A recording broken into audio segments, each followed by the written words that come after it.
Hey everyone, it's time for After the Story with Nancy Jackson. Are you ready? Episode 52. This is a snapshot into the workday of Sharon. The new computer system is going ahead and Bill is stern about the men complying. Through the day, Sharon is busy with the task at hand. Then, when she stops for lunch, she realizes she hasn't looked at the school. She is moving on, and it is bittersweet. There is a feeling of betrayal when we as people, quote-unquote, move on. When a loved one dies or a relationship is over and we keep on living or moving forward, we often deal with guilt. Often, there is what is called survivor's guilt when someone dies. We feel that staying mired in the pain of the loss somehow honors the person that is lost to us. If they can't live, then we, in order to honor them, should live a life that is less than. Sometimes we respond that way out of our own grief and pain, as is right to do. But then there is a time when we must move on. We have to go forward.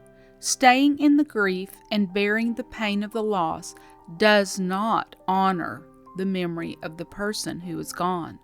They would not want that, and in essence is dishonoring to them.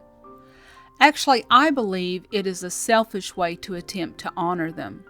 It becomes more and more about us and the martyr that we have seemed to become, and less about them and their memory. Sharon is feeling sad about moving on and thinking less about Molly Sue. Here she reflects on the events that have occurred. Should she have done something different? Could she have done something different? And what would it have been? But from that first moment, her heart drove her to love instantly. There was a void in her heart, the void of a child she so desperately wanted and couldn't have. Many of us grow up with some type of void in our hearts. Even those of us who grow up in the most loving and godly homes all have some type of need inside of us that yearns to be filled.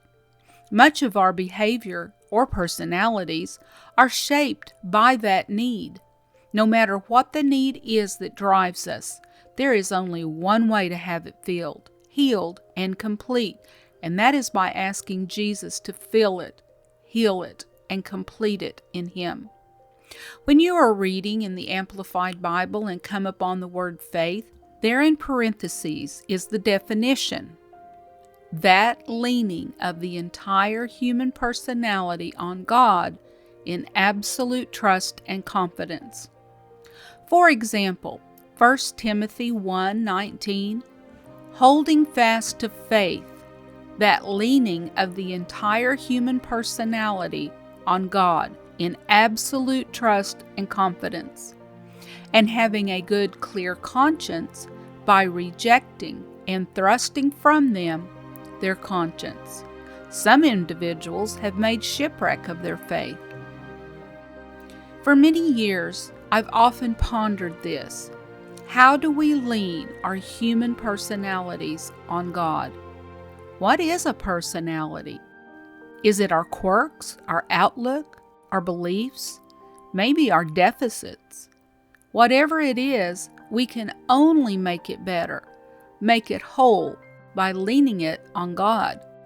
Having faith literally means leaning our personal quirks and deficits on God.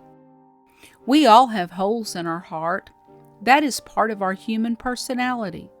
To fill those holes, to heal those holes, to make those holes complete, we must lean on God. Thank you for listening. Be sure and subscribe to this podcast, plus my other podcast, The Story with Nancy Jackson, where you will hear the actual, professionally narrated novel that syncs with After the Story. Link is in the notes.